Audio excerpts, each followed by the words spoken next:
ଘର ଭଡ଼ାଟିଆଙ୍କ ଝିଅ ଉପରେ ଘର ମାଲିକଙ୍କ ପୁଅ ମନ ଦେଇ ବସିବା ଶୁଣିବାକୁ ସାଧାରଣ ଲାଗେ, କିନ୍ତୁ ଯେତେବେଳେ ସତ୍ୟତା ସାମ୍ନାକୁ ଆସିଲା ସେତେବେଳେ ପଡ଼ୋଶୀମାନେ ସ୍ତବ୍ଧ ହୋଇଗଲେ ଏବଂ କିଛି ଲୋକ ତ ନଜର ମଧ୍ୟ ଚୋରାଇଲେ। ସେହି ଝିଅ ଯିଏ କେବଳ ଗୋଟିଏର ଭଡ଼ାଟିଆ ଥିଲା, ସେ କାହାର ହୃଦୟ ମାଗି ନଥିଲା, କିନ୍ତୁ କାହାର ହୃଦୟ କେବଳ ତା ପାଇଁ ହିଁ ଧଡ଼କିବାକୁ ଲାଗିଲା। କିନ୍ତୁ ଯେତେବେଳେ ପ୍ରେମର କଥା ଜିଭକୁ ଆସିଲା ସେତେବେଳେ ପରିସ୍ଥିତି, ସମ୍ପର୍କ ଏବଂ ସମାଜ ସବୁ ଏକାଠି ଠିଆ ହୋଇଗଲେ। ତାପରେ ଯାହା ଘଟିଲା ତାହା ଆଜିର ସମାଜର ଏକ ପିତା ସତ୍ୟ ମଧ୍ୟ। ତେବେ ଚାଲନ୍ତୁ ଜାଣିବା ସେହି ସତ୍ୟ କାହାଣୀ ଯାହା ପ୍ରତ୍ୟେକ ବନ୍ଦ କବାଟକୁ ଏକ ପରୀକ୍ଷା କରିଦେଲା। କିନ୍ତୁ ଆଗକୁ ବଢ଼ିବା ପୂର୍ବରୁ ଭିଡିଓକୁ ଲାଇକ୍ ନିଶ୍ଚୟ କରନ୍ତୁ ଏବଂ ଚ୍ୟାନେଲକୁ ସବସ୍କ୍ରାଇବ୍ କରନ୍ତୁ। ବନ୍ଧୁଗଣ, ଏହି ସତ୍ୟ କାହାଣୀଟି ଭୁବନେଶ୍ୱରର, ଯେଉଁଠାରେ ଏକ ପୁରୁଣା ଅଞ୍ଚଳରେ 3 ମହଲା ବିଶିଷ୍ଟ ଏକ ଘର ଠିଆ ହୋଇଛି। ଉପରେ ଭଡ଼ାଟିଆ ରୁହନ୍ତି ଏବଂ ତଳେ ନିଜେ ଘର ମାଲିକ। କିନ୍ତୁ ଏହି ବିଲ୍ଡିଂର ତୃତୀୟ ମହଲାରେ ଦିନେ ଏମିତି ଏକ ଦୃଶ୍ୟ ସାମ୍ନାକୁ ଆସିଲା ଯାହା ପୂରା ସାହିର ନିଦ ହଜାଇ ଦେଲା। ସେଦିନ ଦ୍ୱିପ୍ରହର ସମୟ ଥିଲା, ସବୁକିଛି ଶାନ୍ତ ଥିଲା, କିନ୍ତୁ ହଠାତ୍ ଏକ ଚିତ୍କାର ଶୁଭିଲା, କେହି ଅଛ କି? ଶୀଘ୍ର ଆସ। ଅଭିନବ ନିଜକୁ ରୁମ୍ ଭିତରେ ବନ୍ଦ କରିଦେଇଛି। ଘର ଭଡ଼ାଟିଆ, ସେହି ଝିଅ ଯିଏ ସେହି ଘରେ ବହୁ ବର୍ଷ ଧରି ଭଡ଼ାରେ ରହୁଥିଲା, ସେ କବାଟ ପିଟି ଚାଲିଥିଲା। ଆଖିରୁ ଲୁହ ବୋହି ଯାଉଥିଲା ଏବଂ ନିଶ୍ୱାସ ଏତେ ଜୋରରେ ଚାଲୁଥିଲା ଯେମିତି ସମୟ ତା ସାମ୍ନାରୁ ଖସି ଯାଉଛି। ଅଭିନବ, ପ୍ଲିଜ୍ କବାଟ ଖୋଲ। ତୁମେ ଏମିତି କାହିଁକି କରୁଛ? ତା ସ୍ୱରରେ ଯନ୍ତ୍ରଣା ଥିଲା, ଭୟ ଥିଲା ଏବଂ ଏକ ନ ବୁଝିପାରିବା ଭଳି ଦ୍ୱନ୍ଦ୍ୱ ଥିଲା। କିଛି ସମୟ ମଧ୍ୟରେ ଉପରର ସବୁ ଶବ୍ଦ ପୂରା ଘରେ ବ୍ୟାପିଗଲା। ତଳୁ ଲୋକମାନେ ଦୌଡ଼ି ଆସିଲେ, କେହି ପଡ଼ୋଶୀ ତ କେହି ଅନ୍ୟର ଭଡ଼ାଟିଆ। କ'ଣ ହେଲା ଝିଅ? ପୁଅଟି କ'ଣ କରିଦେଲା? ଘର ଭଡ଼ାଟିଆ ହାଉଳେଇ ହୋଇ କହିଲା, ସେ ମୋତେ କହୁଥିଲା ଯଦି ମୁଁ ତାର ନ ହେବି ତେବେ ସେ ଜୀବନ ଦେଇଦେବ, ଆଉ ଏବେ ନିଜକୁ ରୁମ୍ ଭିତରେ ବନ୍ଦ କରିଦେଇଛି। ପ୍ରତ୍ୟେକ ବ୍ୟକ୍ତି ଗୋଟିଏ ପ୍ରଶ୍ନ ପଚାରୁଥିଲେ, କାହିଁକି? ଶେଷରେ ଏମିତି କ'ଣ ହୋଇଗଲା? ତେବେ କେହି ଜଣେ ଦୌଡ଼ିଯାଇ ତଳେ ଥିବା ଦୋକାନରେ ଖବର ଦେଲେ, ଯେଉଁଠାରେ ଘର ମାଲିକ ରାମ ବାହାଦୁରଜୀ ଏବଂ ତାଙ୍କ ପତ୍ନୀ ଶକୁନ୍ତଳା ଦୋକାନ କରୁଥିଲେ। ଘର ମାଲିକ ଦୌଡ଼ି ଦୌଡ଼ି ପହଞ୍ଚିଲେ। ସିଡ଼ି ଚଢ଼ିବା ବେଳେ ତାଙ୍କ ନିଶ୍ୱାସ ଫୁଲି ଯାଉଥିଲା, କାରଣ ପୁଅ ତାଙ୍କର 21 ବିକିଆ ଥିଲା ଏବଂ ତା ଉପରୁ ଭରସା କେବେ ହଟିନଥିଲା। ଉପରେ ପହଞ୍ଚି ସେ ହାଲିଆ ହୋଇ କବାଟ ସାମ୍ନାରେ ଠିଆ ହେଲେ। ଶକୁନ୍ତଳା ଚିତ୍କାର କଲେ, ଅଭିନବ ପୁଅ, କବାଟ ଖୋଲ। କିଛି ଉତ୍ତର ଆସିଲା ନାହିଁ। ରାମ ବାହାଦୁରଜୀ ଘାବରେଇ ଯାଇ ଲୋକଙ୍କୁ ଚାହିଁ କହିଲେ, କବାଟ ଭାଙ୍ଗ, ଜଲ୍ଦି। 5 ଜଣ ଲୋକ ଏକାଠି ଜୋର ଲଗାଇଲେ। ଧଡ଼ାମ କରି କବାଟ ଭାଙ୍ଗିଗଲା ଏବଂ ଯେଉଁ ଦୃଶ୍ୟ ସାମ୍ନାରେ ଥିଲା ତାହା ସମସ୍ତଙ୍କୁ ପଥର ପରି ସ୍ଥାଣୁ କରିଦେଲା।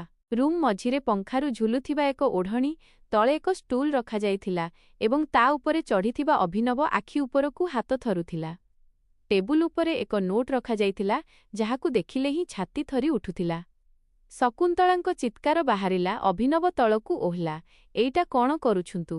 ରାମ ବାହାଦୁର ଦୌଡ଼ିଯାଇ ତାକୁ ଧରି ପକାଇଲେ, ତଳକୁ ଓହ୍ଲାଇଲେ ଏବଂ କୋଳେଇ ଧରି ଚିତ୍କାର କଲେ, ପାଗଳା, ତୋର କ'ଣ ହୋଇଥିଲା? ମରିବାକୁ ଯାଉଥିଲୁ? କିନ୍ତୁ ଅଭିନବ କିଛି କହିଲା ନାହିଁ, ବସି କାନ୍ଦିଲା ଏବଂ ସେପଟେ କୋଣରେ ଠିଆ ହୋଇଥିଲା ଘର ଭଡ଼ାଟିଆ, ଯାହାର ମୁହଁ ଏବେ କେବଳ ଜଣେ ଝିଅର ନଥିଲା ବରଂ ଏକ ପ୍ରଶ୍ନ ପାଲଟି ଯାଇଥିଲା, ଯାହାର ଉତ୍ତର ଏବେ ପୂରା ସାହି ମାଗିବାକୁ ଯାଉଥିଲା। ରୁମ୍ ଭିତରେ ସବୁକିଛି ଅଟକି ଯାଇଥିଲା। କାହାର ପାଦ ଆଗକୁ ବଢ଼ୁନଥିଲା, କାହାର ଶବ୍ଦ ପାଟିରୁ ବାହାରୁ ନଥିଲା। ବସ୍ ପବନରେ ଏକ ଅଜବ ନୀରବତା ଥିଲା। ରାମ ବାହାଦୁରଜୀ ଥରଥର ହାତରେ ସେହି କାଗଜଟି ଉଠାଇଲେ। ଟେବୁଲ ଉପରେ ରଖାଯାଇଥିବା ସେହି ପୃଷ୍ଠାରେ କିଛି ଧାଡ଼ି ଲେଖାଥିଲା, କିନ୍ତୁ ତାର ଓଜନ ଏତେ ଅଧିକ ଥିଲା ଯେ ସେସବୁ ପୂରା ସମ୍ପର୍କକୁ ତଳେ କାଚିଦେଲା। ସେ ସେହି ଚିଠି ପଢ଼ିଲେ। ଧୀରେ ଧୀରେ ପ୍ରତ୍ୟେକ ଧାଡ଼ି ତାଙ୍କ ମୁହଁରେ ସନ୍ଦେହର ଗାର ଗଭୀର କରୁଥିଲା। ତାଙ୍କ ଆଖି ଧୀରେ ସେ ଉଠିଲା ଏବଂ ଘର ଭଡ଼ାଟିଆର ମୁହଁରେ ଅଟକିଗଲା। ଶକୁନ୍ତଳା ସେହି କାଗଜଟିକୁ ତାଙ୍କ ହାତରୁ ଝାମ୍ପି ନେଲେ ଏବଂ ପଢ଼ିବା ମାତ୍ରେ ଯେମିତି ସେହି ଚିଠିରେ ଲେଖାଥିଲା, ମୁଁ ଘର ଭଡ଼ାଟିଆକୁ ବହୁତ ଭଲପାଏ। ସେ ମୋତେ କଥା ଦେଇଥିଲା, କହିଥିଲା ଯେ ଯେତେବେଳେ ତାର ଚାକିରି ହୋଇଯିବ ସେତେବେଳେ ଆମେ ବାହା ହେବା। କିନ୍ତୁ ଏବେ ସେ ଅନ୍ୟ କାହାକୁ ଭଲ ପାଉଛି।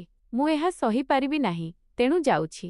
ଶକୁନ୍ତଳାଙ୍କ ଆଖିରେ ଏବେ ଲୁହ ନଥିଲା, ବରଂ କ୍ରୋଧର ନିଆଁ ଥିଲା।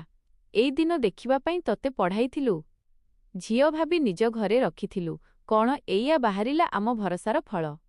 ଘର ଭଡ଼ାଟିଆ କିଛି କହିପାରିଲା ନାହିଁ। ବସ୍ ତାର ମୁହଁ ଏବେ ବି ସେହି ମାସୁମ ମୁହଁ ଥିଲା, କିନ୍ତୁ ସମସ୍ତଙ୍କ ନଜରରେ ସେ ଏକ ସନ୍ଦେହ ପାଲଟି ସାରିଥିଲା। ସେତିକିବେଳେ ଘର ଭଡ଼ାଟିଆର ବାପା ମା ମଧ୍ୟ ବ୍ୟସ୍ତ ହୋଇ ଉପରକୁ ଆସିଗଲେ। ଯେତେବେଳେ ସେମାନେ ନିଜ ଝିଅକୁ ଏହି ଅବସ୍ଥାରେ ଦେଖିଲେ, ସେମାନଙ୍କ ଦୁନିଆ ଯେମିତି ଓଲଟ ପାଲଟ ହୋଇଗଲା। କ'ଣ ହେଲା? ଆମ ଝିଅ କ'ଣ କରିଦେଲା? ବାପାଙ୍କର ଥରଥର ସ୍ୱର ସମସ୍ତଙ୍କ ମଝିରେ ଶୁଭୁଥିଲା। ଶକୁନ୍ତଳା ଚିତ୍କାର କରି କହିଲେ, ଆପଣଙ୍କ ଝିଅ ଆମ ପୁଅକୁ ଫସାଇ ଦେଲା। ତାକୁ ପ୍ରେମ ଜାଲରେ ଛନ୍ଦିଲା, ତାପରେ ଧୋକା ଦେଲା। ଏବେ କହୁଛି ଅନ୍ୟ କାହାକୁ ଭଲପାଏ। ଭିଡ଼ ଭିତରେ ଗୁଞ୍ଜରଣ ଆରମ୍ଭ ହେଲା। ହଁ, ଏବେ ତ ଝିଅ ଅଫିସର ହୋଇଗଲାଣି। ବୋଧହୁଏ ଏବେ ତାକୁ ସେହି ପୁଅ ଛୋଟ ଲାଗୁଛି। ଘର ଭଡ଼ାଟିଆ ଆଖିରେ କୌଣସି ଯୁକ୍ତି ନଥିଲା। ବସ୍ ଲୁହ ବୋହି ଚାଲିଥିଲା, ଯାହା ତା ଗାଲରୁ ନୁହେଁ, ତାର ଆତ୍ମସମ୍ମାନରୁ ଟପକୁଥିଲା। ତେବେ ରାମ ବାହାଦୁରଜୀ ଧୀରେ କରି କହିଲେ, ଝିଅ ସତ କଣ? ଏବେ ପ୍ରଥମ ଥର ପାଇଁ ଘର ଭଡ଼ାଟିଆର ସ୍ୱର ଥରିଲା, କିନ୍ତୁ ହୃଦୟରୁ ବାହାରିଲା, ଅଭିନବ ମୋତେ ପ୍ରଥମ ଥର କହିଥିଲା ଯେ ସେ ମୋତେ ଭଲପାଏ, ଯେତେବେଳେ ସେ ମାତ୍ର 16 ବର୍ଷର ଥିଲା। ସେ କହିଥିଲା ଯଦି ମୁଁ ନା କହିବି, ତେବେ ସେ ଜୀବନ ଦେଇଦେବ। ମୁଁ ଡରି ଯାଇଥିଲି। ତାର ବୟସ ଛୋଟ ଥିଲା ଏବଂ ମନ ଅସ୍ଥିର। ମୁଁ କେବଳ ଏଇଥିପାଇଁ ହଁ କହିଥିଲି ଯେମିତି ସେ ନିଜର କୌଣସି କ୍ଷତି ନ କରୁ। ମୁଁ କେବେ ଭଲ ପାଇନି ଅଙ୍କଲ। ମୁଁ କେବଳ ଚୁପ୍ ରହିବା ଶିଖିଥିଲି, କାରଣ ଉପକାର ତଳେ ସ୍ୱର ଦବିଯାଏ। କିନ୍ତୁ ସେତିକିବେଳେ ଅଭିନବ କାନ୍ଦି କାନ୍ଦି କହିଲା, ପରନ୍ତୁ ମୁଁ ତ ସଚ୍ଚା ପ୍ରେମ କରିଥିଲି। ଘର ଭଡ଼ାଟିଆ ତୁ କେମିତି ଅନ୍ୟ କାହାକୁ ଭଲ ପାଇପାରିବୁ? ଯଦି ତୁ ମୋର ନ ହେବୁ, ତେବେ ମୁଁ ପୁଣି ନିଜକୁ ଶେଷ କରିଦେବି। ଏବେ ସେଠାରେ ଉପସ୍ଥିତ ପ୍ରତ୍ୟେକ ବ୍ୟକ୍ତି କେବଳ ଘର ଭଡ଼ାଟିଆକୁ ନୁହେଁ, ସମାଜର ଆବଶ୍ୟକତା ଏବଂ ନିଷ୍ପତ୍ତିକୁ ଦେଖୁଥିଲେ। କେହି ତା ଆଖିର ସତ୍ୟତା ଦେଖୁଥିଲେ, କେହି ତା ନୀରବତାର ଅର୍ଥ ବୁଝିବାକୁ ଚେଷ୍ଟା କରୁଥିଲେ। କିନ୍ତୁ କିଛି ଲୋକ ଏବେ ବି ଭାବୁଥିଲେ ଯେ ହୁଏତ ସେହି ଭୁଲ। ରୁମ୍ ଭିତରେ ଏବେ ବି ନୀରବତା ଥିଲା। ଗୋଟିଏ ପଟେ ଘର ଭଡ଼ାଟିଆ ଯାହାର ଆଖି ଏବେ ଓଦା ନଥିଲା, ସେ କାନ୍ଦି କାନ୍ଦି ଥକି ଯାଇଥିଲା। ତାର ମୁହଁ କୌଣସି ଅପରାଧୀର ନଥିଲା, ବରଂ ସେହି ମଣିଷର ଥିଲା ଯାହାକୁ ବୁଝିବାକୁ କେହି ଚେଷ୍ଟା କରିନଥିଲେ। ଅନ୍ୟପଟେ ଅଭିନବ ଥିଲା, ମୁଣ୍ଡ ନୁଆଁଇ କିନ୍ତୁ ଓଠ ଏବେ ବି ଅଟଳ ଥିଲା। ତା ଆଖି କହୁଥିଲା ମୁଁ ପ୍ରେମ କରିଛି, ତେଣୁ ପାଇବାର ହକ୍ ମଧ୍ୟ ମୋର। ମଝିରେ ଠିଆ ହୋଇଥିବା ରାମ ବାହାଦୁରଜୀଙ୍କ ମୁହଁରେ ଏବେ କ୍ରୋଧ ନଥିଲା, ବରଂ ଏକ ଗଭୀରତା ଥିଲା ଯାହା ହୁଏତ ପିତା ବଦଳରେ ଜଣେ ମଣିଷ ହୋଇ ଭାବୁଥିଲା। ସେ ଏକ ଦୀର୍ଘଶ୍ୱାସ ନେଲେ ଏବଂ ଭିଡ଼କୁ ଚାହିଁ କହିଲେ, ମୁଁ ସେହି ଚିଠିରେ ଯାହା ପଢ଼ିଲି, ତାହା ଜଣେ ପୁଅର କଷ୍ଟ ଥିଲା। କିନ୍ତୁ ସେହି କଷ୍ଟରେ କେବଳ ପ୍ରେମ ନଥିଲା, ସେଥିରେ ଜିଦ୍, ଅଧିକାର ଏବଂ ବାନ୍ଧି ରଖିବାର ଭାବନା ଥିଲା। ଆଉ ଯାହା ମୁଁ ଏଇ ଝିଅର ଆଖିରେ ଦେଖିଲି, ତାହା ଜଣେ ମଣିଷର ସାଧୁତା ଥିଲା, ଯିଏ ସବୁକିଛି ସହି ମଧ୍ୟ କାହାର ଜୀବନ ବଞ୍ଚାଉଥିଲା। ତାଙ୍କ ସ୍ୱର ଆହୁରି ଭାବୁକ ହେଲା। ଛୋଟବେଳେ ଯେତେବେଳେ ଏହି ଝିଅ ସ୍କୁଲରୁ ଫେରୁଥିଲା, ସେତେବେଳେ ମୋ ପତ୍ନୀଙ୍କ ଥକ୍କା ଆଖିରେ ଏହା ଏକ ମଲମ ପରି ଲାଗୁଥିଲା। ମୁଁ ଏହାକୁ ଝିଅ ବୋଲି ମାନିଥିଲି।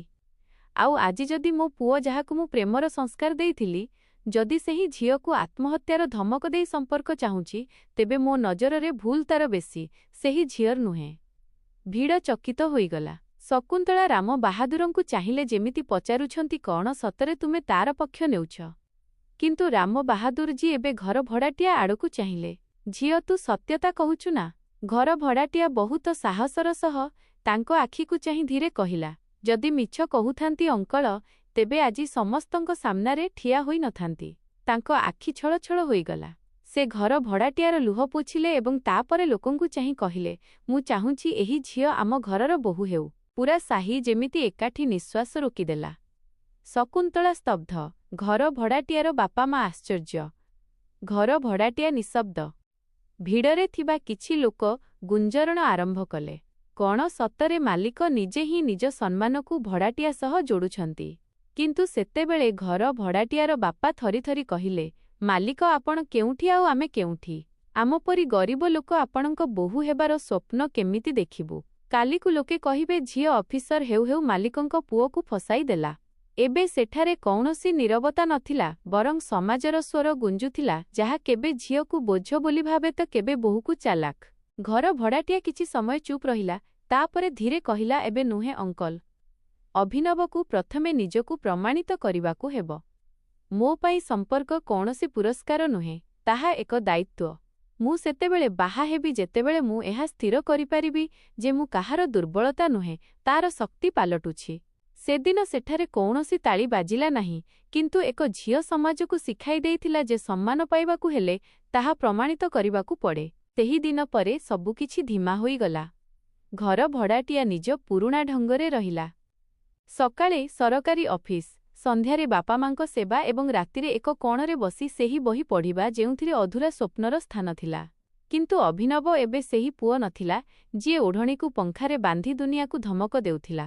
ସେଦିନ ସେ ପ୍ରଥମ ଥର ନିଜ ମାଆଙ୍କ ଆଖିରେ ଭୟ ଦେଖିଥିଲା ଏବଂ ଘର ଭଡ଼ାଟିଆର ଆଖିରେ ନିଜ ପାଇଁ ସେହି ଲାଜ ଦେଖିଥିଲା, ଯାହା ସେ ପୂର୍ବରୁ କେବେ ଦେଖିନଥିଲା।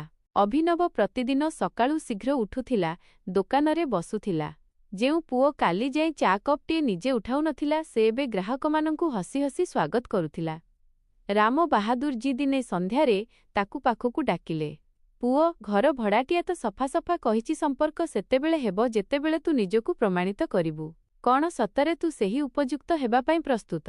ଅଭିନବ ମୁଣ୍ଡ ନୁଆଁଇ କହିଲା, ବାପା, ଏବେ ମୁଁ କେବଳ ଘର ଭଡ଼ାଟିଆକୁ ଭଲ ପାଉନି, ବରଂ ମୁଁ ଏମିତି ହେବାକୁ ଚାହୁଁଛି ଯାହାକୁ ଦେଖି ସେ ନିଜେ କହିବ ଯେ ହଁ, ଏବେ ମୁଁ ତା ସହିତ ସମାନ ହୋଇ ଠିଆ ହୋଇଛି। ଶକୁନ୍ତଳା ରୋଷେଇ ଘରୁ ଏସବୁ ଶୁଣୁଥିଲେ।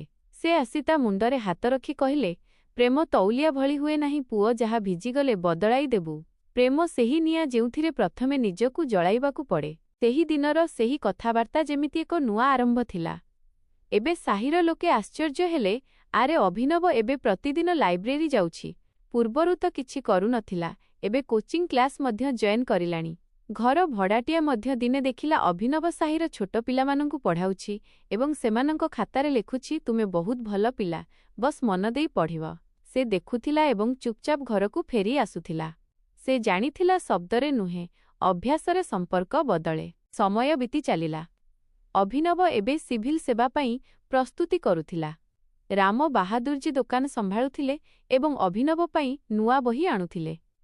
ଘର ଭଡ଼ାଟିଆ ପ୍ରତିଦିନ ଅଫିସ୍ ଯାଉଥିଲା ଏବଂ ଫେରିବା ବେଳେ ପିଲାମାନଙ୍କୁ କାହାଣୀ ଶୁଣାଉଥିଲା। ଦୁହେଁ ପରସ୍ପରକୁ କୌଣସି କଥା ଦେଇନଥିଲେ, କିନ୍ତୁ ଦୁହେଁ ନିଜ ନିଜ ରାସ୍ତାରେ ଚାଲୁଥିଲେ, ଯାହାର ଲକ୍ଷ୍ୟ ଏକା ଥିଲା। ବହୁ ମାସ ବିତିଗଲା। ଭୁବନେଶ୍ୱରର ସେହି ଗଳି, ସେହି ପୁରୁଣା ଘର। କିନ୍ତୁ ଏବେ ସେଠାରେ ଏକ ନୂଆ ପରିବର୍ତ୍ତନ ଅନୁଭବ ହେଉଥିଲା। ଘର ଭଡ଼ାଟିଆ ଏବେ ସରକାରୀ ଅଫିସର ହୋଇସାରିଥିଲା, କିନ୍ତୁ ତାର ସରଳତା ସେମିତି ଥିଲା। ସେପଟେ ଅଭିନବ, ଯାହାକୁ ଲୋକେ କେବେ ନାଲାୟକ କହୁଥିଲେ, ଏବେ ଲୋକେ ତାକୁ ନାମରେ ଡାକୁଥିଲେ, ଅଭିନବ ବାବୁ ପ୍ରସ୍ତୁତି କରୁଛି। ଅଭିନବ ଏବେ ବହୁତ ବୁଦ୍ଧିମାନ ହୋଇଯାଇଛି। ଦିନେ ରାମ ବାହାଦୁରଜୀ ପୂରା ସାହିରେ ମିଠା ବାଣ୍ଟିଲେ, ଆମ ଅଭିନବର ବ୍ୟାଙ୍କରେ ଅଫିସର ପଦରେ ଚୟନ ହୋଇଯାଇଛି। ଘର ଭଡ଼ାଟିଆ ଏହା ଶୁଣି ହସିଦେଲା ଏବଂ ଝରକାରୁ ଦେଖିଲା ଅଭିନବ ଦୂରରେ ଠିଆ ହୋଇ ସମସ୍ତଙ୍କୁ ମିଠା ବାଣ୍ଟୁଛି, କିନ୍ତୁ ତା ନଜର ବାରମ୍ବାର ଝରକା ଆଡ଼କୁ ଉଠୁଛି। ଆଉ ତାପରେ ସେଇଆ ହେଲା ଯାହା ବର୍ଷ ବର୍ଷ ଧରି ଅଧୁରା ଥିଲା। ରାମ ବାହାଦୁର ଏବଂ ଶକୁନ୍ତଳା ପୁଣି ଥରେ ଘର ଭଡ଼ାଟିଆରକୁ ଗଲେ। ଏଥର ତାଙ୍କ ସହ ଏକ ଛୋଟ ନାଲି ଓଢ଼ଣୀ ଥିଲା, ଯାହା ସେମାନେ ବହୁ ବର୍ଷ ଆଗରୁ ରଖିଥିଲେ। ଶକୁନ୍ତଳା କହିଲେ, ଝିଅ, ଏବେ ସମୟ ଆସିଯାଇଛି। ଆମ ପୁଅ ନିଜକୁ ପ୍ରମାଣିତ କଲା ଏବଂ ତୁ ନିଜ ନିୟମକୁ ବଞ୍ଚାଇ ରଖିଲୁ। ଏବେ କ'ଣ ଆମେ ତୋତେ ଆମ ବୋହୂ କରିପାରିବୁ? ଘର ଭଡ଼ାଟିଆର ବାପା ମାଙ୍କ ଆଖିରେ ଲୁହ ଭରିଗଲା। ଘର ଭଡ଼ାଟିଆ ମଧ୍ୟ ଆଖିରେ ଲୁହ ଭରି ମୁଣ୍ଡ ନୁଆଇଁ ଦେଲା। ଏହି ନେଇବା ସମ୍ମାନର ଥିଲା, ଯାହା ଜବରଦସ୍ତି ନୁହେଁ, ପରିଶ୍ରମରେ ମିଳିଥିଲା। ଅଳ୍ପ ଦିନ ପରେ ବାହାଘର ହେଲା, ଅତି ସାଧାରଣ ଭାବେ। ଆଜି ମଧ୍ୟ ଲୋକେ କହନ୍ତି, ସେହି ଭୁବନେଶ୍ୱର ବିଲ୍ଡିଂ ସମ୍ପର୍କ ଏକ ମିସାଲ। ବନ୍ଧୁଗଣ, ଯେଉଁଠି ଝିଅଟିଏ ମଜବୁରିରେ ହୁଁ କହି ସମାଜର ତାତ୍ସଲ୍ୟ ଭିତରେ ନିଜ ସମ୍ମାନ ପାଇଁ ଲଢ଼ିଲା ଏବଂ ପୁଅଟିଏ ଏକ ନାଁକୁ ନିଜର ପ୍ରେରଣା ବନାଇଲା। ଏବେ ଆପଣଙ୍କ ପାଇଁ ଏକ ପ୍ରଶ୍ନ ମାଇନସ୍ କ'ଣ? ଆପଣ ମଧ୍ୟ ମାନନ୍ତି ଯେ ଯେପର୍ଯ୍ୟନ୍ତ ଦୁଇଜଣ ବ୍ୟକ୍ତି ସମାନ ଭାବେ ନ ଚାଲନ୍ତି, ସେ ପର୍ଯ୍ୟନ୍ତ କୌଣସି ସମ୍ପର୍କ ତିଷ୍ଠି ରହେ ନାହିଁ? କମେଣ୍ଟରେ ନିଶ୍ଚୟ ଜଣାନ୍ତୁ। ଭିଡିଓକୁ ଲାଇକ୍ କରନ୍ତୁ ଏବଂ ଚ୍ୟାନେଲକୁ ସବସ୍କ୍ରାଇବ୍ କରନ୍ତୁ।